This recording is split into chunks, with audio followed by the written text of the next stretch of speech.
Morbid Facts. In 2006, Ray Rivera vanished after receiving a sudden phone call and rushing out of his Baltimore home. Over a week later, his body was found in a locked conference room at the Belvedere Hotel, having somehow crashed through the roof from above. The hole he fell through was bizarrely placed, far too distant from any ledge to be reached by a typical jump, leading some to believe he may have been thrown off the roof or pushed from a higher level of the building. Even stranger, a cryptic note filled with movie references and secret society names was discovered taped behind his computer. The eerie case still remains officially unsolved. Just recently, paranormal investigator Dan Rivera was found dead in his hotel room while on the Devil's on the Run tour in Gettysburg, Pennsylvania. Best known for touring with the infamous Annabelle doll from The Conjuring, the 54-year-old had spent years investigating haunted locations and was a prominent figure in the New England Society for Psychic Research. His sudden death with no signs of foul play has fueled eerie speculation, given his close proximity to one of the world's most notorious possessed objects. As of now, the cause of death remains unknown, as Rivera's mysterious end has only deepened the legend surrounding Annabelle. In the early 90s, Andrew Martinez became a bizarre campus icon at UC Berkeley for attending classes completely nude, claiming he was protesting what he saw as oppressive social norms. Nicknamed the Naked Guy, he was repeatedly arrested, eventually expelled, and banned from campus after the school changed its policies just to stop him. But behind the act was a deepening struggle with mental illness that was later diagnosed as schizophrenia. Over the next decade, his life unraveled into a cycle of homelessness, institutionalization, and jail time.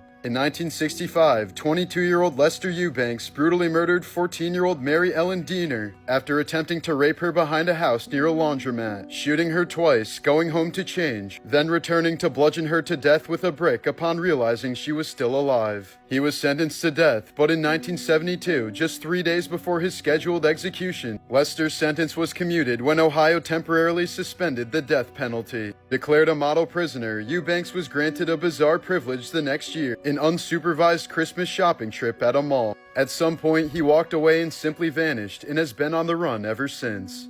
In 2008, 24-year-old real estate agent Lindsay Buziak was lured to a home in British Columbia by a mysterious couple using fake names and a prepaid burner phone. The woman who contacted her spoke with a strange fake-sounding accent and insisted that they were in a rush to buy $1 million home, but said they would only deal with Lindsay even though she was a newer agent. The call made her uneasy, and she confided in friends and family that something felt off. Out of caution, she asked her boyfriend to be nearby during the showing. But as soon as she entered the home with the supposed clients, she was brutally stabbed over 40 times. There were no signs of robbery or sexual assault, and nothing was damaged. Lindsay's boyfriend arrived minutes later and found her dying upstairs, but the killers had vanished. The burner phone used to set up the meeting was deactivated immediately after the murder. Despite public pleas, heavy media coverage, and theories ranging from drug-related retaliation to a personal hit, Lindsay's case still remains unsolved. In 2003, U.S. forces at Abu Ghraib prison in Iraq photographed a hooded detainee standing on a box with wires attached to his hands. He was told that if he moved or fell, he would be electrocuted instantly. The man, Ali Shalal Al-Qazi, said he was forced to stand like that for hours at a time over multiple days, never knowing whether the threat was real. He also reported being beaten, electrocuted, sexually assaulted, and left with permanent injuries to his genitals and spine. The photo became one of the most disturbing images of the Iraq War, and a lasting symbol of how far the war on terror had fallen. In 2007, 8-year-old Amarjeet Sada became the world's youngest serial killer after brutally murdering 3 infants, including his own baby sister and cousin, by smashing their skulls with bricks. When finally caught after killing a neighbor's 6-month-old daughter, he confessed with a chilling smile, showing no remorse as he reenacted the murders for police. Even more disturbing, villagers knew about the earlier killings but kept silent to protect his family. Too young for prison under Indian law, Amarjeet was sent to a juvenile facility, then quietly released as an adult with a new identity. The former child killer's current whereabouts are unknown. When Alexander the Great died in 323 BC at the age of 32, his body reportedly showed no signs of decomposition for 6 days, astonishing the ancient Greeks and fueling the belief that he was a god. But modern medical experts have proposed a much darker explanation. Alexander may have suffered from Guillain-Barré syndrome, a rare neurological disorder that causes full-body paralysis while leaving the person mentally aware. If true, it means he may have been mistakenly declared dead while still conscious, and was ultimately buried alive, fully aware of what was happening but unable to move or speak.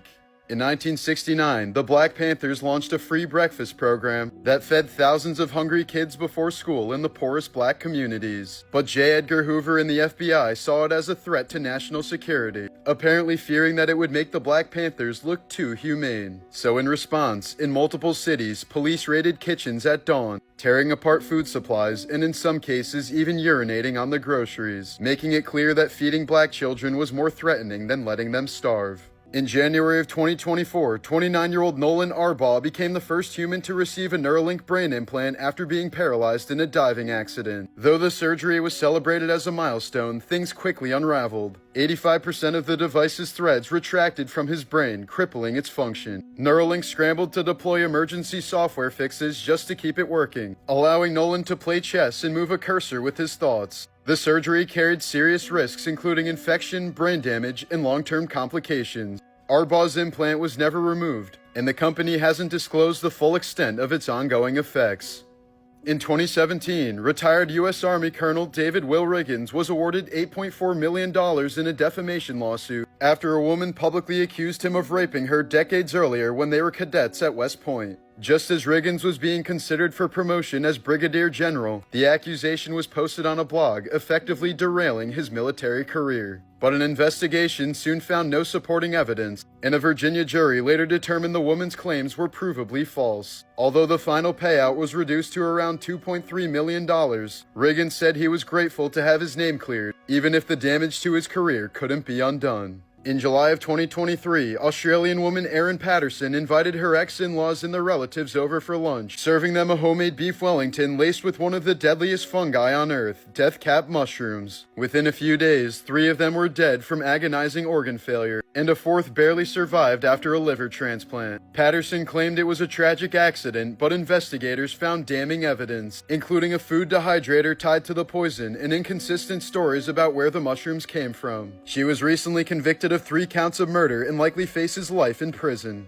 In the mid-1800s, women across the Western world wore massive crinolines, hoop skirts that ballooned outward in all directions, often made from highly flammable fabrics like cotton. The size made them elegant but deadly. They caught fire easily near candles or fireplaces, and the sheer width made them nearly impossible to escape the flames. Within just 2 months in 1863, 19 English women burnt to death after their dresses caught fire. By the end of the decade, more than 3,000 people had died as a result of crinoline fires. What producers got away with on Fear Factor was nothing short of insane. Contestants were fed blended rats, pig rectums, maggots, and even drank donkey semen and urine in a notorious episode so vile that NBC refused to air it. Injuries were common, with some participants hospitalized for stunts that went wrong, one nearly dying from hypothermia after being submerged in ice water, while others were left with concussions, whiplash, and long-term psychological trauma. Host Joe Rogan later admitted the show became absolutely insane as producers escalated the torture for ratings, ignoring the visible misery of their contestants. Animal rights groups slammed the show for cruelty as live insects were eaten, snakes were abused, and rats were used in disturbing stunts, all for cheap thrills. Despite its grotesque popularity, Fear Factor was finally canceled twice, with the second cancellation triggered by the infamous Semen Challenge, which many people saw as the moment reality TV officially lost its soul.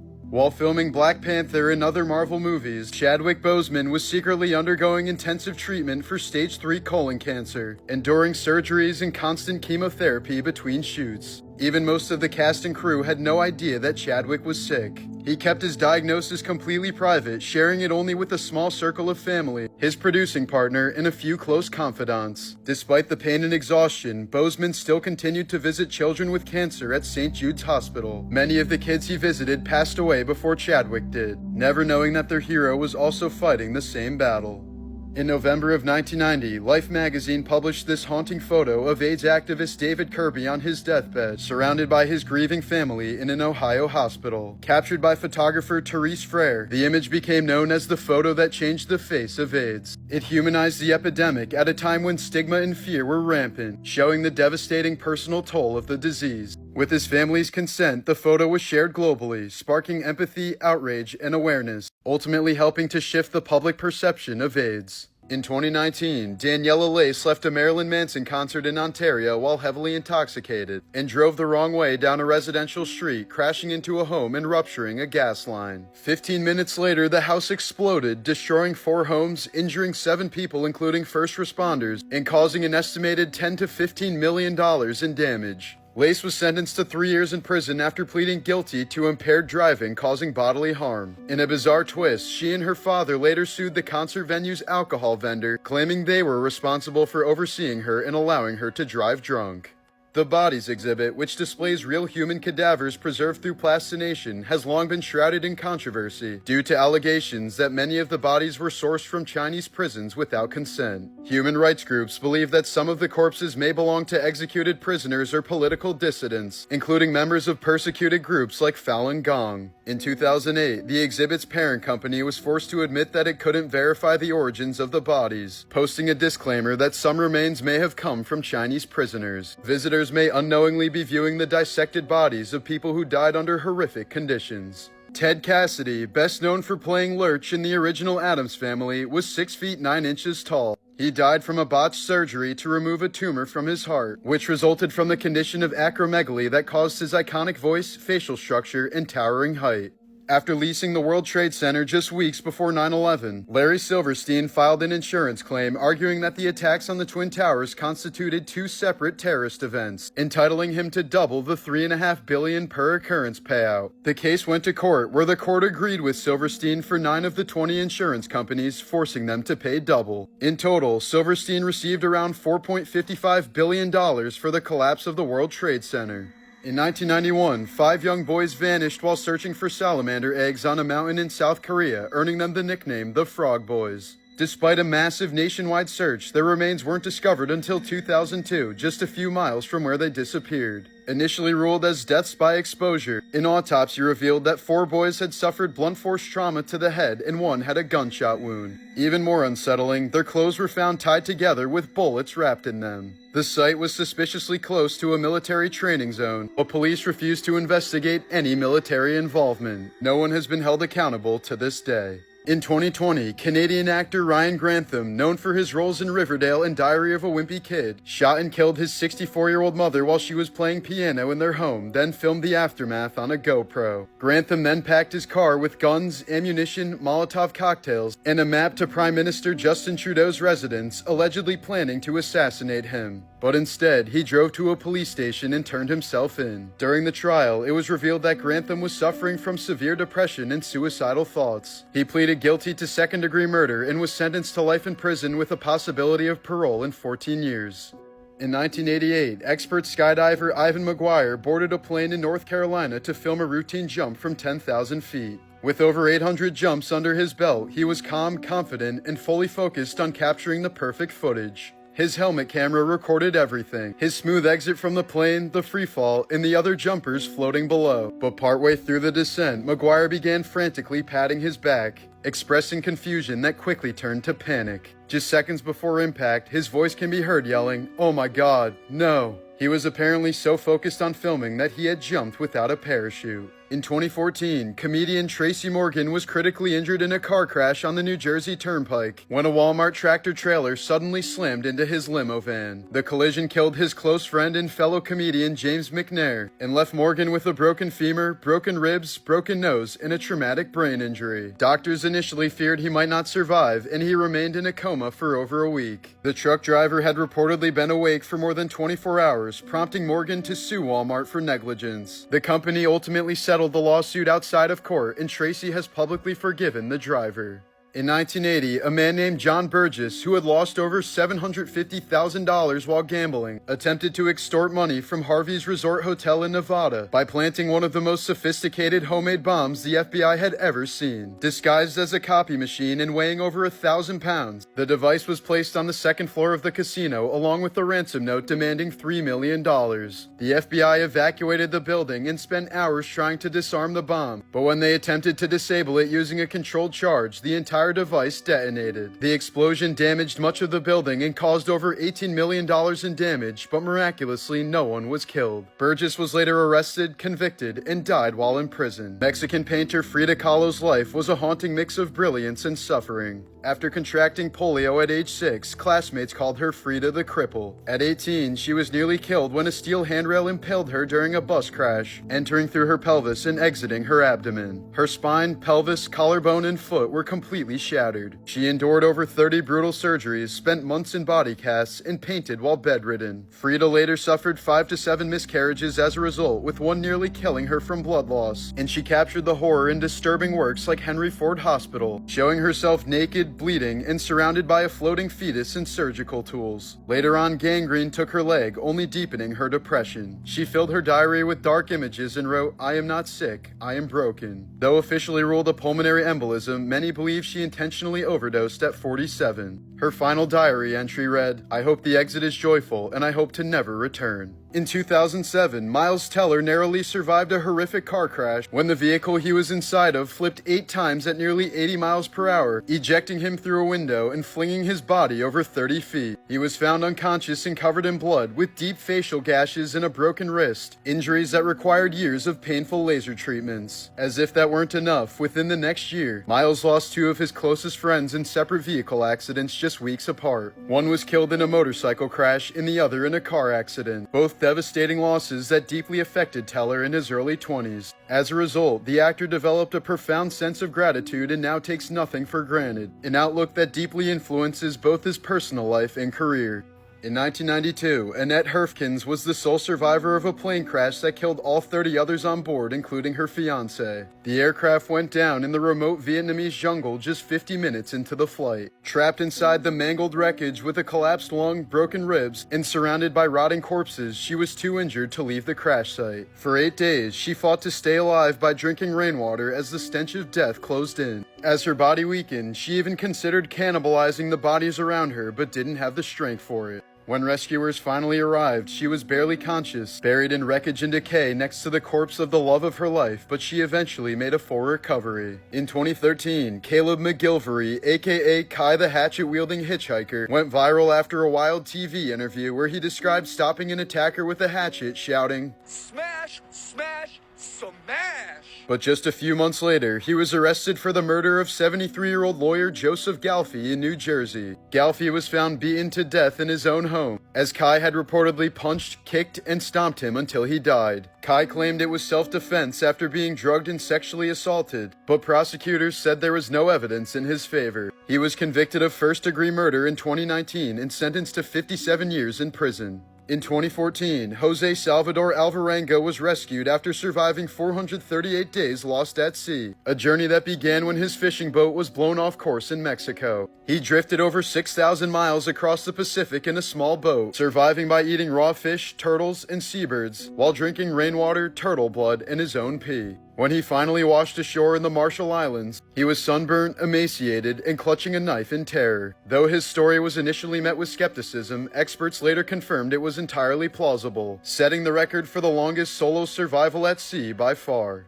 Tila Tequila was one of the internet's first ever influencers, rising to fame on MySpace before landing an MTV dating show that made her a household name. But after the spotlight faded, her life spiraled into chaos, marked by heavy drug use, mental breakdowns, and increasingly disturbing behavior. She once claimed to have died and been resurrected, called herself the Queen of the Alt-Right, and posed in Nazi uniforms giving the Hitler salute in front of Auschwitz. After being banned from several platforms including Twitter and Facebook, Tila later declared herself a celestial being who was sent here to destroy Satan. In 1967, Singapore was gripped by a bizarre mass panic known as Coro, or genital retraction syndrome, where thousands of men became convinced their schlongolians were shrinking into their bodies and that they would die if it vanished completely. Fueled by rumors that tainted pork was to blame, hospitals were flooded with terrified men clutching their groins, some even using clamps or strings to hold it in place. Over 400 cases were reported within just a few days. Pork sales plummeted, and public health officials had to step in to calm the chaos. In April of 2024, fitness influencer Joey Swole faced a terrifying near-death experience during what was supposed to be a routine 30-minute heart test. While undergoing an angiogram, a piece of medical equipment broke off inside his heart, causing him to crash mid-procedure. Doctors had to perform a 6-hour emergency surgery to remove the foreign object and stabilize him, even resorting to implanting a heart pump to keep him alive. The lead surgeon described the situation as unprecedented and miraculous, saying Joey came dangerously close to dying on the table. Here's a terrifying video of a diver encountering a candiru fish and clenching his knees for good reason. These spiny parasitic fish have been rumored to swim up human urethras, latching on with barbed spines and requiring extremely painful surgery to remove. While dissecting the donated body of a 78-year-old man, medical students were stunned to find he had not one, not two, but 3 tallywhackers. The 2 extras were tiny tucked-away trouser snakes hiding deep in his beanbag. But since they were completely hidden and non-functional, there's a good chance the guy went his whole life unaware he was packing a secret sausage trio. 31-year-old physician Dr. Sneha Ann Phillip vanished on September 10, 2001, just one day before the 9/11 attacks. Surveillance footage last showed her shopping at a department store near her Manhattan residence, but she was never seen again. Her family believes she rushed to Ground Zero to help victims and died in the chaos, but there's no official record or eyewitness account placing her there. Investigators also uncovered personal and professional turmoil in her life, leading to speculation that she may have used the disaster to disappear intentionally or was possibly even murdered. Her remains were never found, but in 2008, a judge ruled she likely perished in the attacks, officially adding her to the list of 9/11 victims despite the lack of definitive evidence confirming her death. Aaliyah's song Age Ain't Nothing But a Number was written and produced by R. Kelly and lyrically centers around a young girl wanting to be with an older man. At the time, R. Kelly was 27 and Aaliyah was just 15. The two secretly and illegally married in 1994 using a falsified ID that listed her age as 18. When her family found out, the marriage was quickly annulled in early 1995. Afterwards, Aaliyah cut all personal and professional ties with R. Kelly and never worked with him again. The song and the marriage later took on a disturbing new light, foreshadowing the predatory behavior that R. Kelly would eventually be exposed and convicted for. Young actor Cameron Boyce tragically died in his sleep on July 6, 2019 at just 20 years old from a seizure caused by epilepsy, a condition he'd been managing with treatment. His death was officially ruled as SUDEP, sudden unexpected death in epilepsy, a little-known fatal complication that occurs without warning, most commonly during sleep. Cameron had reportedly experienced only about 5 seizures throughout his life, all while sleeping, and his family had never even heard of SUDEP until after his sudden death. He was found unresponsive in his North Hollywood home, and there was nothing that paramedics could do once they arrived. Cameron had spent much of his young life fighting for others, raising millions to bring clean water to Africa, supporting homeless shelters, and using his platform to speak out against gun violence. In the wake of the tragedy, his family founded the Cameron Boyce Foundation to raise awareness about epilepsy and SUDEP, hoping to prevent others from suffering the same fate. Pamela Anderson contracted hepatitis C in the 90s after sharing a tattoo needle with her husband Tommy Lee, who never told her he had the deadly virus. Doctors warned her it could kill her within 10 years, and the virus slowly attacked her liver, while she suffered from chronic fatigue, weakness, and bouts of depression. At her lowest, she described feeling like her body was rotting from the inside, as the disease forced her out of the spotlight and into isolation. For over a decade, she lived with the fear of cancer or liver failure, until she was finally cured in 2015 by a breakthrough antiviral treatment. In 2004, 7-year-old Tyler Moon became a walking miracle after a horrific quad crash left both he and his father critically injured in the Australian bush. Despite suffering 2 collapsed lungs filling with blood, 7 broken ribs, and a shattered arm, the boy staggered for nearly a kilometer through dense forest to reach help. When he finally reached his mother's house, he managed to say, "Dad said you should call an ambulance," before collapsing on the ground. Doctors said it was a miracle that Tyler survived at all, let alone saved someone else's life in the process. On July 17, 2025, Felix Baumgartner, the daredevil who once broke the sound barrier by jumping from the edge of space, was killed in a tragic paragliding crash in Italy at the age of 56. While piloting a motorized paraglider near a seaside resort, he reportedly may have suffered a cardiac event mid-air, causing the craft to spiral out of control before slamming into the hotel's pool area. The impact killed him instantly and injured a hotel worker with flying debris, sending her to the hospital with neck trauma, but she appears to be okay. Witnesses described a terrifying boom as the glider hit, followed by screams from stunned vacationers. Paramedics arrived quickly but were unable to revive him, and guests at the hotel were left stunned as rescue workers covered his body with a tarp near the wreckage. Hours before the fatal crash, he posted an Instagram story with the caption, "Too much wind," his eerie final message before the legendary thrill-seeker met a brutal end while doing what he loved. At SummerSlam 1997, Stone Cold Steve Austin suffered a serious neck injury after Owen Hart botched a reverse piledriver, slamming Austin's head directly into the mat. The impact caused a bruised spinal cord and temporary paralysis, leaving Austin unable to move. He immediately told Hart, "Don't touch me, I can't move," and relayed the same to the referee, who signaled Owen to stall for time. Austin eventually regained just enough movement to finish the match with a weak roll-up. Though he continued wrestling, the injury forced Austin to abandon his technical style, and chronic neck issues ultimately led to his early retirement in 2003. The back-to-back incidents helped solidify the piledriver's reputation as one of wrestling's most dangerous moves and led to stricter safety protocols in the WWE.